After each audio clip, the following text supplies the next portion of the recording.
दाल मंगवाती थी, मगर उस वक्त मैं बहुत हैरान हो जाती जब चाची उस दाल को बिना पकाए ही अपने बेडरूम में लेकर चली जाती, और जब वह बाहर निकलती तो वह लंगड़ा लंगड़ा कर चलती और कहती कि दाल बहुत अच्छी थी।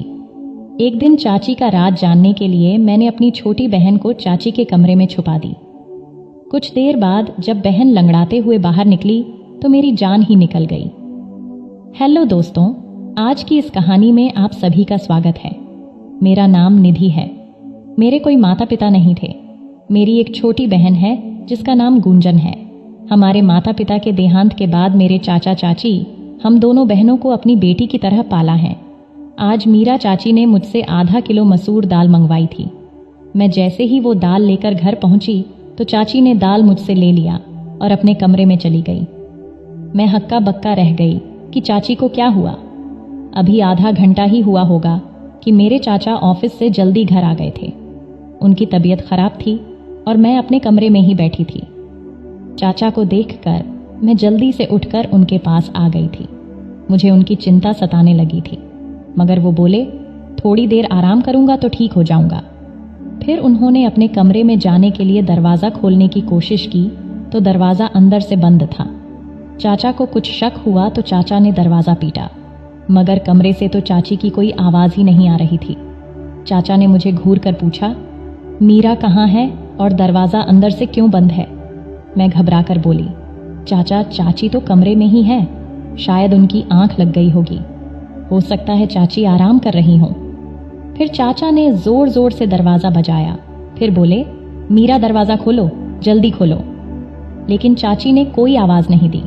मैं चाचा का हाथ पकड़कर उन्हें बाहर बरामदे में लेकर आ गई और बोली, आप यहाँ बैठ जाइए, मैं दरवाज़ा खुलवाती हूँ। अब मैंने जोर जोर से दरवाज़ा पीटना शुरू कर दिया और साथ ही साथ कहती रही कि चाची दरवाज़ा खोल दो। चाचा आराम करने के लिए घर आए हैं। उनकी तबीयत कुछ ठीक नहीं है, लेकिन अंदर इतनी शांति थी कि कोई हलचल ही नहीं हो रही थी। फिर मैं चाचा के पास आकर बैठ गई। उनका चेहरा गुस्से से लाल हो रहा था। फिर मैं बोली, चाचा, आप मेरे कमरे में आराम कर लीजिए। हो सकता है चाची सो गई हों। चाचा ने ना में सिर हिला दिए और मुझसे बोले कि तुम यहाँ से जाओ, तुम भी आराम कर लो। लेकिन मैं चाचा के पास ही बैठी रही। तभी चाचा के कमरे का दरवाज़ा खुला और चाची लंगड़ाते हुए बाहर निकलने लगी। चाचा एकदम गुस्से से उठे और चाची पर चिल्लाते हुए बोले, कमरा अंदर से बंद क्यों था? तुम नहीं जानती क्या मैं अपनी 2 छोटी भतीजी को तुम्हारे हवाले करके काम के लिए बाहर जाता हूँ?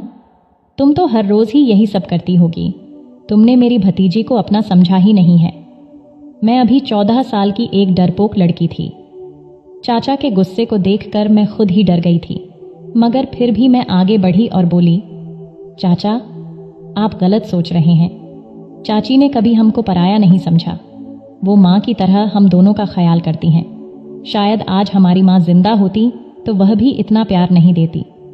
चाचा, चाची की तबीयत खराब हो गई होगी, इसीलिए वो सो गई होंगी। मेरी बात सुनकर चाचा ने मेरे सर पर हाथ फेरा और खुद कमरे में चले गए। चाची की आंखों में आंसू आ गए थे और उन्होंने मुझे गले से लगा लिया। वो बोली, शुक्रिया निधि। मैंने कहा, शुक्रिया को मारो गोली। चाची जल्दी चलो, किचन में चलकर दाल बनाते हैं। चाची एक पल के लिए परेशान हो गई थी। वो बोली, निधि, दाल तो मैंने खा ली है, तुम अपने कमरे में जाकर पढ़ाई करो। चाची लंगड़ाते हुए किचन में चली गई थी। मैं हैरान होकर वहीं खड़ी थी कि चाची ने मुझसे झूठ क्यों बोला कि उन्होंने दाल को खा लिया है, क्योंकि मैंने अपनी आंखों से देखा था कि वो कच्ची दाल अपने कमरे में लेकर गई थी। मैं अपने कमरे में आ गई और पढ़ते पढ़ते न जाने मेरी कब आंख लग गई और मैं सो गई। फिर सुबह को घबरा कर मेरी अचानक से आंख खुली। मेरे साथ साथ गुंजन भी जाग गई थी और अब हम दोनों बहनें किचन में जाकर चाची की मदद करने लगे। आज चाची मुझे बहुत बेचैन सी और खोई खोई सी लग रही थी। चाचा भी किचन में आ गए थे। अब चाचा भी रिलैक्स लग रहे थे। चाची से आराम से बातें भी कर रहे थे। मैंने यह सोचकर ये सब नज़रअंदाज कर दिया था कि ये सब मेरा वहम ही होगा। सुबह में जल्दी उठकर स्कूल के लिए तैयार हो गई और चाचा के साथ ही चली गई। वो ऑफिस जाते हुए मुझे भी अपने साथ लेकर जाया करते थे। मैं और गुंजन एक ही स्कूल में एक साथ पढ़ते थे। गुंजन की 6 माही एग्जाम हो चुके थे, इसीलिए उसकी छुट्टियां चल रही थीं, जबकि मेरी एग्जाम के लिए अभी 20 दिन बाकी थे। स्कूल से घर आने के लिए मैं बस में सफ़र करती थी। मैं जैसे ही घर पहुंची तो मुझे लगा ही था जैसे चाची मेरे इंतज़ार में ही बैठी होंगी। वो मुझे देखकर फ़ौरन ही कहने लगी कि निधि जल्दी से यूनिफॉर्म बदल लो और मुझे आधा किलो मसूर की दाल लाकर दे दो। फिर वह अपने कमरे से पैसे लेने के लिए चली गई। चाची की लंगड़ाहट भी अब खत्म हो चुकी थी। मैं जल्दी से मुंह हाथ धोकर चाची के पास आ गई। फिर मैं चाची से पैसे लेकर आधा किलो मसूर दाल लेकर आई। आज मैंने चाची को दाल पकड़ाते हुए बोली, चाची आज प्लीज़ दाल चावल बना लीजिएगा। मेरी चाची के चेहरे का रंग एक पल के लिए फीका पड़ गया था। फिर उन्होंने हाँ में सिर हिला दिया और दाल अपने कमरे में लेकर चली गई।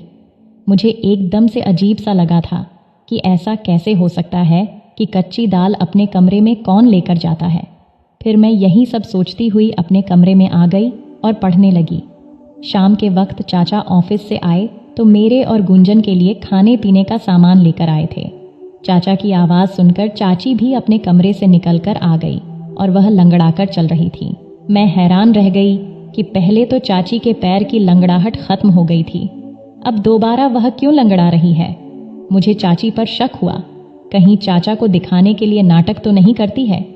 लेकिन जब मैंने चाची के चेहरे की तरफ देखा तो साफ साफ पता चल रहा था कि वह बड़ी तकलीफ में है। मैंने अपनी सोच को फौरन बदली और चाची के पास गई और उनसे पूछने लगी कि उनके पैर में क्या हुआ है, तो वह चुप हो गई। चाचा को बड़ी भूख लगी थी, इसीलिए चाची फटाफट किचन में चली गई और मैं अक्सर किचन में चाची को मदद करती थी। आज भी मैं उनकी मदद के लिए किचन में चली गई। मैंने कहा, चाची दाल चावल के बारे में सोच सोचकर बड़ी भूख लग रही है। चाची ने मेरी तरफ बड़ी अजीब सी नज़रों से देखा। फिर चाची कहने लगी कि आज तो खाने में आलू की सब्जी बनाई है। दाल तो मैं कब का खा गई हूँ, बहुत ही अच्छी दाल थी। ये सुनकर मैं फिर से हक्का बक्का रह गई थी। एकदम ही मेरा दिल भर आया और मैं सब कुछ छोड़ छाड़ कर अपने कमरे में आ गई। मैं अपनी सोचों में गुम थी, लेकिन गुंजन को देखकर मैं एकदम से चौंक गई थी, क्योंकि वह अपनी एक बहुत पुरानी किताब खोलकर बैठी थी। मैंने उससे कहा कि जब पढ़ने के दिन थे तब तो तुमने पढ़ाई से अपनी जान बचा ली, अब क्या फ़ायदा इसे पढ़ाई का। मैंने गुंजन से किताबें छीनने के लिए हाथ आगे किया तो उसने मेरा हाथ झटक दिया था और एकदम गुस्से से बोली, कभी तो मेरी जान बख्श दिया करो यार, हर वक्त मेरी माँ बनने की कोशिश मत किया करो। आप सिर्फ मुझसे 1 साल बड़ी हैं, 10 साल नहीं, जो मेरे हर मामले में टांग लड़ाती फिरती हो। मुझे गुंजन से इस तरह के बर्ताव की बिल्कुल भी उम्मीद नहीं थी। गुंजन ने तो कभी मेरे साथ इस तरह की बात नहीं की थी। मैं उसे छोड़कर चाचा के पास आकर बैठ गई। चाचा मुझसे पढ़ाई के बारे में पूछने लगे, जबकि मेरा सारा ध्यान चाची की टांग पर था। वह चाचा के सामने आने से खुद को टाल रही थी और बहुत मुश्किल से कोशिश कर रही थी कि वो लंगड़ा कर न चलें। चाचा ने मुझे जब यूं सोच में गुमसुम पाया तो परेशानी की वजह पूछने लगे। मैंने बिना कुछ सोचे समझे ही चाचा को बता दिया कि गुंजन ने मेरे साथ बदतमीजी की है। चाचा यह बात सुनकर हैरान हो गए थे। फिर उन्होंने गुंजन को आवाज़ देकर बाहर बुलाया और बोले कि तुम हर वक्त कमरे में क्यों घुसी रहती हो, बाहर आकर हम सबके साथ क्यों नहीं बैठती। चाचा के बात अभी मोह में ही थे कि गुंजन ने जोर जोर से रोना शुरू कर दिया। वह बोली, पिताजी खुद तो इस दुनिया से चले गए, लेकिन मुझे दर दर की ठोकरें खाने के लिए छोड़ गए। चाचा कहते हैं कमरे में मत बैठो, चाची कहती हैं घर के कामों में हाथ बंटा दो, जबकि मेरी बहन तो मेरी दुश्मन ही बनी हुई है। चाचा गुंजन की हालत देखकर हैरान रह गए थे। फिर चाचा उठे और गुंजन को गले लगाकर प्यार करने लगे और बोले, गुंजन तुम जानती हो कि मैंने तुम्हें कभी भी अपनी भतीजी नहीं समझा, बल्कि हमेशा अपनी बेटी ही समझा है। फिर तुम इस तरह की बातें क्यों सोचने लगी हो। गुंजन कुछ भी बोले बिना सिर्फ रोती चली जा रही थी। हम सब भी परेशान हो गए थे। फिर अचानक ही उसने अपने आंसू पोंछ लिए और हमसे माफ़ी मांगकर कमरे में चली गई। चाची ने चाची को आवाज़ देकर बुलाया और बोले, मीरा आजकल गुंजन घर में ही होती है, ये इतनी चिड़चिड़ी क्यों हो गई है। चाची का चेहरा एकदम ही सफ़ेद पड़ चुका था। वह बड़ी डरी हुई लग रही थी। वह बोली, संजय गुंजन हर वक्त कमरे में ही बैठी रहती है, इसीलिए मैंने 1-2 बार उसे बोला था कि घर के कामकाज में थोड़ी मेरी मदद कर दिया करो, इस तरह से तुम बोर भी नहीं होगी। शायद उसे मेरी बात बुरी लगी होगी। चाचा कुछ सोचने लगे थे। जबकि न जाने मुझे ऐसा क्यों लगा जैसे मीरा चाची हमसे कुछ छुपा रही हो। बात सिर्फ इतनी ही नहीं थी, कुछ न कुछ गड़बड़ तो जरूर थी। अगले दिन चाचा हमारे लिए टीवी लेकर आए, अच्छी अच्छी किताबें और नॉवेल्स भी लेकर आए और लाकर गुंजन के हाथ में थमा दिए। और चाचा कहने लगे, आज के बाद तुम घर में बोर नहीं होगी। फिर लूडो गेम चाची के हाथ दिए और बोले, मीरा तुम और निधि कैरम खेल लिया करो। ये देखकर चाची भी मुस्कुरा गई। मैं जब कमरे में आई तो गुंजन मुझे बड़ी जोश में लग रही थी। इसने मुझे दिखाकर सारा दिन फिल्में देखा करती और कहती, तुम पढ़ाई में ध्यान लगाई? मेरा दिल भी ललच गया था फिल्म देखने को। चाचा गुंजन के लिए तो बच्चों वाली फिल्में भी लेकर आए थे और वह मुझे दिखाती भी नहीं थी। मैं देर रात तक जाकर केवल पढ़ाई करती रहती थी। एक दिन मैं पढ़ाई कर रही थी, तब मैंने चाची को अपने कमरे से निकलते हुए देखा। वह तेज तेज कदमों से चलती हुई छत पर चली जा रही थी। न जाने इतनी रात को छत पर क्या करने गई थी। मैं तो बहुत परेशान हो गई थी। मैं पढ़ाई वगैरह सब भूलकर बाहर ही देखती रह गई। तकरीबन 2 घंटा छत पर बिताकर चाची अपने कमरे में वापस चली आई। आखिर यह सब हो क्या रहा था? मैं इस फिक्र में टेंशन लेती जा रही थी, इसलिए मेरा दिल पढ़ाई में नहीं लग रहा था। मैं स्कूल से जैसे ही घर वापस आई तो चाची ने मुझे पैसे थमा दिए और फिर से मुझे आधा किलो मसूर दाल लाने के लिए भेज दी। मैं कपड़े बदलने कमरे में गई तो यह देखकर दंग रह गई कि गुंजन पुरानी किताबें फिर से पढ़ रही थी। मुझे देखकर वह इस तरह चौंक गई थी और झट से वह किताब सहित कमरे से बाहर निकल गई। मैंने सोचा कि पहले चाची की दाल ला देती हूँ, फिर गुंजन को तो बाद में देखूंगी। मैं दाल ले आई तो चाची ने मुझसे दाल ले लिया और कोई भी बात किए बिना वह अपने कमरे में चली गई और अंदर से दरवाज़ा बंद करके कुंडी लगा ली। मैंने सब कुछ नज़रअंदाज किया और गुंजन की खबर लेने के लिए कमरे में गई तो वह मुझसे कहने लगी, निधि तुम चाची को रोज़ रोज़ दाल लाकर मत दिया करो। उसकी यह बात सुनकर मैं हैरान रह गई कि वह ऐसा क्यों कह रही है। तो मैंने इस पर उससे पूछा, क्यों, क्या हुआ? गुंजन जल्दी से उठकर मेरे पास आई और कान में मुझे ऐसी बात बोल दी कि मेरा सिर चकराने लगा। मैं गुंजन की बात झुठला भी नहीं सकती थी क्योंकि वह सारा दिन घर में ही होती थी। उसे तो चाची के हर काम की पूरी जानकारी होती थी। मैंने गुंजन को कसम देकर मना कर दिया कि वह फिलहाल इस बात को किसी से भी न कहे। मैं खुद इस सारे मामले की तहकीकात करूंगी, फिर सच सामने आ जाने के बाद ही कुछ फैसला करेंगे। मैं पढ़ने बैठ गई तो गुंजन टेरेस पर चली गई थी। पढ़ाई में मेरा दिल बिल्कुल भी नहीं लग रहा था। मैं गुंजन और चाची की वजह से बहुत परेशान थी। ये दोनों ही बड़ी अजीब अजीब सी हरकतें कर रही थीं। मैं अपनी सोचों में गुम थी कि तभी चाची कमरे से बाहर निकल आई और वह लंगड़ाते हुए चल रही थी। मुझे दाल में कुछ काला लग रहा था। मैं चाची से बोली, चाची दाल कहाँ गई? तो चाची बोली कि वो तो मैंने खा ली है, बड़ी ही अच्छी दाल थी। तो यह सुनकर मैं चुप हो गई और फिर चाची लंगड़ा लंगड़ा कर चलती हुई घर के काम कर रही थी। तभी अचानक मुद्दाकर बोली, गुंजन कहाँ है? तो मैंने उन्हें बताया कि वह छत पर गई है। यह सुनकर चाची के चेहरे का रंग अचानक ही उड़ गया था। वह लंगड़ाते हुई छत की तरफ जाने लगी थी। मैंने सिर झटक दिया और अपनी किताब उठा ली। ये दोनों तो पागल हैं और मुझे भी पागल बना देंगी। लेकिन अब मेरा दिल पढ़ाई में नहीं लग रहा था। चाची को छत पर गए हुए बहुत देर हो गए थे। मैं भी उन दोनों के पीछे ही छत पर चली गई। सीढ़ियों पर चढ़ते हुए मैं चाची की आवाज़ आसानी से सुन सकती थी। चाची गुंजन को बुरी तरह से डांट रही थी। गुंजन के रोने की आवाज़ भी आ रही थी। मेरा दिल अपनी बहन के लिए टूट सा गया था। मैं जैसे ही छत पर पहुंची तो चाची मुझे देखकर डर गई थी।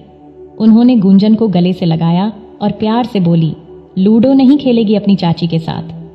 गुंजन ने भी अपने आंसू पोंछ दिए थे और जबरदस्ती मुस्कुराने की कोशिश कर रही थी। मैं उन दोनों को हैरत से देख रही थी। मैंने गुंजन का हाथ पकड़ा और उसे खींचते हुए नीचे लेकर आ गई। उसे कमरे में लाकर मैंने पूछा, चाची तुम्हें क्यों डांट रही थी? गुंजन घबरा गई और बोली, नहीं तो चाची मुझे क्यों डांटेंगी, बल्कि वह तो मुझसे बहुत प्यार करती है। मैं कुछ सोचकर चुप हो गई थी। मैंने कहा, गुंजन मुझे तुम्हारी मदद की ज़रूरत है। मैं चाची का राज जानना चाहती हूँ। उस दिन तुमने जो मुझे बात बताई थी वह सिर्फ तुम्हारा वहम था, लेकिन मैं चाहती हूँ कि तुम मुझे असली सबूत ला कर दो। कल जब मैं चाची को दाल लाकर दूंगी तो तुम उनके कमरे में छुपकर देखना कि वह दाल कैसे खाती हैं और फिर लंगड़ाकर क्यों चलने लगती हैं। मेरी बात सुनकर गुंजन एकदम से मुस्कुरा गई थी। वह बोली, निधि, मैं तुम्हारा साथ दूंगी। अगले दिन स्कूल से वापस आते समय मैं अपने दिमाग में सारा प्लान फिट करके आई थी। घर पहुंची तो मैंने चाची को मेरा इंतजार करते हुए पाई। वह बोली, निधि, जल्दी से दाल लाकर दे दो। मैं मुंह हाथ धोने के लिए कमरे में चली गई और गुंजन को भी समझा दिया कि जैसे ही चाची को आवाज देकर मैं बुला लूंगी तुम उनके कमरे में जाकर छुप जाना। उसने हाँ कह दिया था। मैंने चाची को आवाज दी और कहा, चाची, दाल महंगी हो गई है, थोड़े पैसे और देने पड़ेंगे। चाची मुस्कुराकर बोली, तो फिर क्या हुआ, मैं अभी लाकर देती हूँ पैसे। इतनी देर में गुंजन चाची के कमरे में जाकर छुप गई थी। मैं दाल ले आई। चाची ने खुशी खुशी वह दाल मुझसे ले ली और अपने कमरे में चली गई। मैं बाहर बरामदे में बेचैन होकर चक्कर पर चक्कर काट रही थी। 2 घंटे बाद चाची के कमरे का दरवाज़ा खुला और वह लंगड़ाते हुए कमरे से बाहर आ रही थी। फिर चाची किचन में चली गई तो गुंजन भी उनके कमरे से बाहर निकल आई। यह देखकर तो मैं दंग रह गई कि गुंजन भी आज लंगड़ाकर चल रही थी। मैंने गुंजन का हाथ पकड़ी और जल्दी से पूछी, गुंजन, बताओ मुझे क्या मालूम हुआ। गुंजन बड़ी परेशान सी लग रही थी। वह बोली, निधि, मैंने तो तुम्हें पहले ही बता दिया था कि चाची हमसे छुप छुप कर घर से निकलती हैं, मगर तुमने मेरी बात का यकीन ही नहीं किया था। वह खिड़की बहुत छोटी है, उससे निकलते वक्त पैर में चोट लग जाती है, इसीलिए चाची लंगड़ाकर चलती हैं। मैं भी उस खिड़की से निकलकर चाची के पीछे जाना चाहती थी, मगर इस चोट की वजह से मैं वापस आ गई। मैंने गुंजन को कसम दी कि वह चाचा को इस बारे में कुछ भी न बताएं। वह बोली, पागल तो मैं हूं नहीं जो चाचा का घर उजाड़ने को सोचूंगी। मैंने गुंजन को एक किताब दे दी और बोली कि तुम इसको पढ़ लेना। मैं उसका छोटा सा दिमाग दूसरी तरफ घुमाना चाहती थी, जबकि मैं खुद इस दुविधा में फंस गई थी कि चाची के बारे में मैं चाचा को कैसे बताऊं या फिर ना बताऊं। चाची हमारे साथ तो बहुत अच्छे से रहती थी, मगर वह मेरे चाचा के साथ बेवफाई कर रही थी। यही बातें सोचते सोचते मेरी आंख लग गई। न जाने कितनी देर मैं सोती रही। जब चाचा के चीखने चिल्लाने की आवाज आई तब मैं घबरा कर उठ बैठी। मेरी तो जान ही निकल गई थी। मैं भागती हुई बरामदे में गई तो मैंने चाचा, चाची और गुंजन को देखा। मुझे लगा गुंजन ने चाची की हकीकत चाचा को बता दी है, तभी तो वह उन पर गुस्सा कर रहे हैं। मुझे देखकर चाचा गुस्से से बोले, निधि, मैं तो तुम्हें बहुत होशियार समझता था, मगर तुम भी इसको नहीं संभाल पाई। चाचा का इशारा गुंजन की तरफ था। मैं जल्दी से आगे बढ़ी और बोली, चाचा, हुआ क्या है? चाचा की आंखों में आंसू आ गए थे। तुम गुंजन से मुझे ये पता करके बता दो कि छत पर कौन था जो इससे मिलने के लिए आया था। मैं एकदम ही डर गई थी। मैंने जोर जोर से ना में सिर हिला रही थी। मैं चाचा से कहने लगी, चाचा, हमारी गुंजन ऐसी नहीं है, जरूर आपको कोई गलत फहमी हुई होगी। चाची भी आगे बढ़कर बोली, संजय, आप बिना सबूत इतना गुस्सा न करें, बच्ची है, सुधर जाएगी। चाचा अब चाची को घूर घूर के देख रहे थे। वह बोले, मैंने शादी के पहले दिन ही तुम्हें बता दिया था कि यह दोनों लड़कियां सिर्फ मेरी भतीजी नहीं हैं, बल्कि मैं इन्हें अपनी बेटियां भी मानता हूं। तो मां बनकर इनकी परवरिश करना। इस तरह से पालन पोषण किया है तुमने इनका। मैंने गुंजन का हाथ पकड़ी और उसे अपने कमरे में ले गई। फिर मैंने गुंजन से पूछा, तुम मुझे सब कुछ सच सच बताओ कि आखिर बात हुई क्या है। वह रोते हुए कहने लगी कि चाची चाहती हैं कि हम दोनों उनके पति का घर छोड़कर चली जाएं। इसीलिए वह यह सब करके हमें हमारे चाचा की नज़रों में गिराना चाहती हैं। मैं बोली, तुम फिक्र न करो, हमारे लिए गड्ढा खोदने वाले खुद ही उसमें गिर जाएगी। अगले दिन मैं चाचा के साथ स्कूल जाने लगी तो चाचा बड़े खामोश में दिखे थे। उनकी आंखों में गुस्सा साफ दिख रहा था।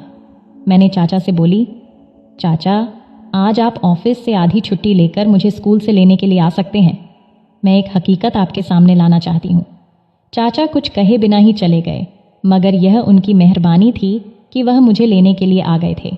मैंने उनसे कहा कि वह घर से बाहर ही रहें, जब तक मैं इशारा करके उन्हें न बुलाऊं तभी वह आए। मैं जैसे ही घर गई, चाची ने दाल का ऑर्डर दे दिया।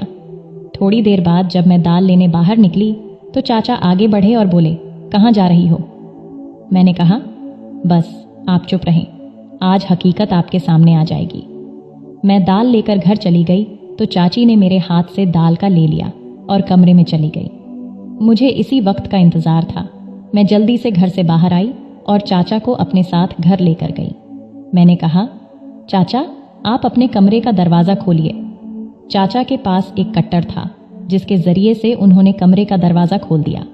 जब हम अंदर दाखिल हुए तो चाचा अंदर कमरे में नहीं थी। उनके कमरे की खुफिया खिड़की खुली हुई थी। चाचा ने उस खिड़की से बाहर देखा तो उन्हें चाची नजर आई। वह तेज तेज चलती हुई कहीं जा रही थी। चाचा भी उस खिड़की से कूद गए, जबकि मैं और गुंजन भी बड़ी मुश्किल से उस खिड़की से उतर पाए। हम तीनों चाची का पीछा करते हुए दूर एक सुनसान सी जगह पर पहुंच गए। वहां एक बाबा का घर था जहां लोग ताबीज बनवाने के लिए आया जाया करते थे। तेज तेज चलते हुए अचानक जब चाची ने पीछे मुड़कर देखा तो हम तीनों को देखकर उनके चेहरे का रंग फीका पड़ चुका था। चाचा आगे बढ़े और चाची का हाथ पकड़कर उन्हें घर ले आए। चाचा के तेवर बड़े खतरनाक हो चुके थे। वह चाची से बोले, मीरा आज मैंने अपनी आंखों से सब कुछ देख लिया है, तो झूठ बोलने का कोई मतलब नहीं है, मुझे सच सच बताओ। तब चाची बोली, संजय भगवान जानता है मैंने आपकी इन दोनों भतीजियों को अपनी बेटियों की तरह ही समझा है, मगर इनकी वजह से आप मुझ पर शक करते कि मैं इनका ख्याल नहीं रखती। इनकी वजह से आप मुझे जो चाहे सुना देते थे। तब मुझे यह वहम हो गया था, शायद आप मुझसे प्यार नहीं करते। ऐसा भी लगता था कि जैसे आप किसी और से मोहब्बत करते हैं और मुझे तलाक दे देंगे। मैंने अपनी बड़ी बहन से इसके बारे में बात की तो वह कहने लगी, एक साधु बाबा हैं जिनका मंत्र बहुत शक्तिशाली है, उससे पति मुट्ठी में आ जाता है। इसीलिए मैं आप सबसे छुप कर उनकी सभा में जाने लगी थी। साधु बाबा ने कहा था कि पूरे 40 दिन तक आधा किलो मसूर की दाल पर मंत्र का प्रयोग करना है और वह दाल किसी नदी के किनारे फेंक देनी है। मुझे यह सब करते हुए पूरे 3 दिन हो चुके हैं। मैं आप दोनों के जाने के बाद उसी मंत्र का पाठ करती थी, जिसकी वजह से गुंजन पर ध्यान न रख सकी। मुझसे चूक हो गई। गुंजन अपने ही इलाके के आवारा लड़के संतोष से मोहब्बत कर बैठी और इनके दरमियान चिट्ठी और खत का सिलसिला शुरू हो चुका है। मुझे गुंजन पर शक हुआ, इसीलिए मैं आधी रात को उठकर छत पर चली गई थी।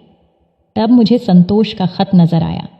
उसमें उसने गुंजन की बहुत तारीफ करी थी। मैंने वह खत गुंजन को दिखाते हुए कहा कि मैं तुम्हारी हकीकत तुम्हारे चाचा को बता दूंगी, इसीलिए समय रहते सुधर जाओ। मगर गुंजन तो मुझे ही अपना दुश्मन समझने लगी थी। मैं यह ठान चुकी थी कि 40 दिन बाद यह प्रक्रिया पूरी हो जाएगी और मेरी मन्नत भी। इसके बाद मैं गुंजन से सख्ती से पेश आऊंगी, मगर यह व्रत पूरा होने से पहले ही आप मेरा राज्य जान चुके हैं। मैं आपसे माफ़ी चाहती हूँ कि मैं गुंजन का ख्याल नहीं रख पाई। मैंने गुंजन की तरफ देखा तो वह शर्म के मारे सिर झुकाकर खड़ी थी। चाचा ने आगे बढ़कर गुंजन के सिर पर हाथ रख दिया और बोले, बेटी अगर संतोष अच्छा लड़का होता तो मैं उसकी शादी तुम्हारे साथ खुद करवा देता, मगर वह बहुत बुरा इंसान है। इलाके की हर लड़की के ऊपर उसकी नज़र है।